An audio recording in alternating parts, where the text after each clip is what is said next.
శృంగారం అనేది ఒక రకమైనటువంటి రన్నింగ్ లాంటిది. ఇప్పుడు మనిషి బరువు పెరిగిన కొద్దీ రన్నింగ్ చేసే శక్తి తగ్గిపోతుంది. ఒక్కోసారి నా దగ్గర పేషెంట్ వస్తారు. గేట్ నుంచి నా రూమ్‌లోకొచ్చి ఇక్కడ కూర్చుంటే వాడికి చైర్‌లో కూర్చోలేడు. అందుకని బెంచ్ ఉంటది. బెంచ్ మీద కూర్చోబెట్టిచ్చి మాట్లాడిస్తాను.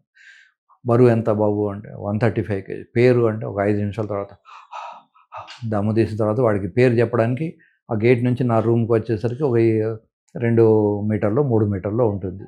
ఈ ఇంత దూరం నడిస్తేనే అలసిపోతాడు. ఇప్పుడు అతను శృంగారంలో ఎలా పాల్గొంటాడు? సో, కనుక మనిషికి స్టామినా అవసరం. బరువు పెరిగిన కొద్దీ స్టామినా తగ్గిపోతుంటది. కనుక స్టామినా తగ్గకుండా మెయింటైన్ చేసుకోవాలి. బరువు పెరగకుండా చూసుకోవాలి. రెండోది కీగిల్ ఎక్సర్సైజ్ అని ఒక పెల్విక్ ఎక్సర్సైజ్ ఉంటుంది. అది స్పెషల్ ఎక్సర్సైజ్ చేసినప్పుడు అంగం గట్టిపడ్డది మెత్తగా కాకుండా ఉంటుంది. ముందు కోరిక ఉండాలి. కోరిక ఉన్నప్పుడు అంగం గట్టిపడుతుంది. గట్టిపడ్డది మెత్తబడకుండా కొంతసేపు దాన్ని మెయింటైన్ చేసుకోవాలి మరి. ఇవన్నీ చేయాలంటే మనస్సులో కొంత కేంద్రీకరణ అవసరం. మనసులో వీడికి ఆఫీస్‌లో జరిగిన గొడవలో ఇన్‌కమ్ టాక్స్ బిజినెస్ మ్యాన్‌కైతే ఇన్‌కమ్ టాక్స్ గొడవలో గుర్తొస్తే అంగం గట్టిపడడం ఉండదు. మెత్తబడిపోతుంది. ఈవెన్ శృంగారం చేస్తున్నప్పుడు సెల్ ఫోన్ రింగ్ అయినా వీడికి మెత్తబడిపోతుంది. కనుక బెడ్‌రూమ్‌లోకెళ్ళే ముందు చక్కగా స్నానం చేయండి. సెల్ ఫోన్‌లు ఆఫ్ చేసుకొని వెళ్ళండి. ఒక గుడిలోకి వెళ్ళినంత శుభ్రంగా, గుడిలోకి వెళ్ళినంత ప్రశాంతంగా బెడ్‌రూమ్‌లోకి వెళ్ళండి. హడావిడి పడకండి. శృంగారం అనేది పెట్రోల్ బంక్ బిజినెస్ కాదు. పెట్రోల్ బంక్ బిజినెస్‌లో ఏంటి హడావిడిగా లారీ వస్తుంది. లారీ కాగానే జీప్ వస్తుంది. జీప్ కాగానే కార్ వస్తుంది. వాడు హడావిడిగా డీజిలో, పెట్రోల్‌లో పోసి దాన్ని పంపించేయాలి. ఇలా అలాంటిది కాదు. కనుక కనీసం 15, 20 నిమిషాలు మీరు ఫోర్ ప్లే చేయాల్సి ఉంటుంది. 5 నిమిషాలు ప్లే ఉంటుంది. ప్లే తర్వాత ఆఫ్టర్ ప్లే. చాలామంది ఆఫ్టర్ ప్లేని పట్టించుకోరు. శృంగారం కాగానే ఫ్లూయిడ్ రాగానే లేచి పరిగెత్తిపోయి అమ్మాయిలు వాష్ చేసుకోవడమో, అబ్బాయిలు వాష్ చేసుకోవడమో జరుగుతూ ఉంటుంది. ఈ 3 స్టేజెస్ కూడా four play, play and after play 3 కూడా మెయింటైన్ చేసుకుంటే దానివల్ల వచ్చే ఆనందం డిఫరెంట్‌గా ఉంటుంది. సో, ఎవరికైతే అంగం గట్టిపడదో వాళ్ళు కొన్ని బ్లడ్ టెస్టులు చేయించుకోవాలి. కొంతమందికి గట్టిపడుతుంది గానీ, సరిపోయినంత గట్టిపడదు. కనుక కేవలం గట్టిపడ్డంత మాత్రాన నాకు బానే ఉందిలే అని అనుకోకూడదు. ఎర్లీ మార్నింగ్ వచ్చే ఎరెక్షను కానీ, చిన్న పిల్లల్లో వచ్చే ఎరెక్షన్ గానీ, సంసారానికి సరిపోయేంత కాదు. కనుక మీరు డాక్టర్‌ని సంప్రదిస్తే వారు మీకు సెల్ఫ్ ఎగ్జామినేషన్ మీలో మీరు ఎలా ఎగ్జామిన్ చేసుకోవాలో నేర్పిస్తారు. లేదా వారు కొన్ని టెస్టులు చేసి వారు కూడా చేత్తో పట్టుకొని చూసి చెప్తారు. ఇది సరిపోయినంత గట్టిదనం ఉందనో, లేదనో. సో, గట్టిదనం రావాలి. వచ్చిన తర్వాత దాన్ని మెయింటైన్ చేయగలగాలి. దీనికి రకరకాలైనటువంటి మందులు కూడా ఉన్నాయి. ఎవరికైతే న్యాచురల్‌గా కొన్ని ప్రాబ్లమ్స్ ఉంటాయో వాళ్లకు ఇవి 4 రకాలు సిల్డెనఫిల్, టెడలాఫిల్, వార్డెనఫిల్, అవనాఫిల్ అని. ఈ టాబ్లెట్స్‌కు డోస్ ఉంటుంది.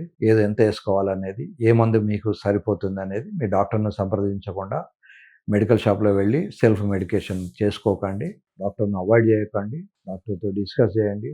డాక్టర్ తర్వాత అన్ని చోట్ల సెక్స్‌కి సంబంధించినటువంటి డాక్టర్లు ఉండరు గదా! మా విలేజ్‌లో లేరు, మా ఊళ్ళో టౌన్‌లో లేరు అని నాకు చాలామంది పేషెంట్లు ఫోన్ చేస్తుంటారు. ఒకవేళ సెక్స్‌కి సంబంధించినటువంటి డాక్టర్లు లేకపోతే, గుండె సంబంధించినటువంటి డాక్టర్లు ఈ మధ్య కాలంలో ప్రతి జిల్లాలోనూ ఉంటున్నారు. మన తెలంగాణ ప్రభుత్వం వచ్చిన తర్వాత చాలా జిల్లాలు గూడా అయిపోయినాయి. ఇదివరకు తాలూకాలు ఉండేటివి చాలా జిల్లాలు అయిపోయినాయి. ప్రతి జిల్లాలోనూ గుండె డాక్టర్లు ఉంటున్నారు. కనుక మీరు గుండె డాక్టర్‌ని కూడా సంప్రదించవచ్చు. గవర్నమెంట్ గుండె డాక్టర్లకు, యూరాలజిస్టులకు, సైకియాట్రిస్టులకు ఈ శృంగార సంబంధమైనటువంటి టాబ్లెట్స్ రాసే అధికారాన్ని ఇచ్చారు. సైకాలజిస్టులకు మందులు రాసే అధికారం లేదు. సైకియాట్రిస్ట్‌కు మందులు రాసే అధికారం కూడా ఉంటుంది. కనుక ఈ ముగ్గురిలో ఎవరిని సంప్రదించినా వారు మందులు రాసిస్తారు. ఆ మందులు పనిచేయనప్పుడు మీరు ఆండ్రాలజిస్ట్‌ని కలుసుకోవచ్చు. పర్మనెంట్‌గా ట్రీట్మెంట్ ఇంతవరకు దీనికి రాలేదు. అంగస్తంభన సమస్యలకు పర్మనెంట్ ట్రీట్మెంట్ రాలేదు. ఈ అంగస్తంభన సమస్యలు ముఖ్యంగా షుగర్ ఉన్న వాళ్ళకు చాలా కామన్‌గా వస్తూ ఉంటున్నది ఈ మధ్య కాలంలో. ఒకసారి హార్ట్ అటాక్ స్టెంట్ లేదా హార్ట్ అటాక్ వచ్చిన వాళ్ళకు కూడా మనం అంగస్తంభన సమస్యలు ఉన్నప్పుడు ఆపరేషన్ చేసి లోపల రాడ్ పెడతాం. ఈ మధ్య కాలంలోనే ఒకతనికి ఓపెన్ హార్ట్ సర్జరీ అయింది. ఇక్కడ ఇంత కట్ చేసి వాళ్ళు సర్జరీ చేశారు. అతనికి శృంగార సమస్యలు ఉంటే మనం ఇట్లాంటి ఇంప్లాంట్ పెట్టి పంపించాం. కనుక శృంగారం చేయడానికి వయసుతో నిమిత్తం లేదు. 20 ఏళ్ల నుంచి 90 ఏళ్ల వరకు అందరికీ కూడా భగవంతుడు ఇచ్చినటువంటి గొప్ప వరం. కనుక శృంగారం చేయండి. ప్రయత్నం చేయండి. ముందు మందులు వాడి చూడండి. మందులు పనిచేయకపోతే సర్జరీస్ ఉన్నాయి. నిశ్చింతగా ఉండడం నేర్చుకోండి. ప్రతి ప్రాబ్లమ్‌కు సొల్యూషన్ నౌ డేస్ ఉంది. ఒక 20 సంవత్సరాల క్రితం ఈ ప్రాబ్లమ్‌కి అసలు సొల్యూషన్ ఉండేది కాదు. పట్టించుకునేవాళ్ళు కాదు. క్వాలిఫైడ్ డాక్టర్స్ ఎవరు కూడా ఇప్పుడు ఈ ఆండ్రాలజీ అనే సబ్జెక్ట్ మీద చాలామంది కాన్సన్ట్రేట్ చేస్తున్నారు. దీంట్లో కొంతమంది మోసకారులు కూడా ఉంటున్నారు. మీకు 2 నెలల కోర్సు ఇట్లాంటి కోర్స్ అంటూ ఏమీ లేదు. ఇవన్నీ కూడా నీడ్ బేస్డ్ టాబ్లెట్సే. 2 నెలలు వేసుకో 20,000 ఇయ్యు, లేదా ఈ మాత్రలు వేసుకుంటే మీరు సైడ్ ఎఫెక్ట్స్ వస్తాయి. ఒకసారి వ్యాగ్రా వాడితే జీవితంలో ఇక మళ్ళీ మీరు పనికి రాకుండా పోతారు అని రకరకాలైనటువంటి అపోహలు సొసైటీలో క్రియేట్ చేస్తున్నారు. కనుక అవన్నీ నమ్మకండి. క్వాలిఫైడ్ డాక్టర్స్ దగ్గరికి వెళ్ళండి. వాళ్ళ దగ్గర ట్రీట్మెంట్ తీసుకోండి.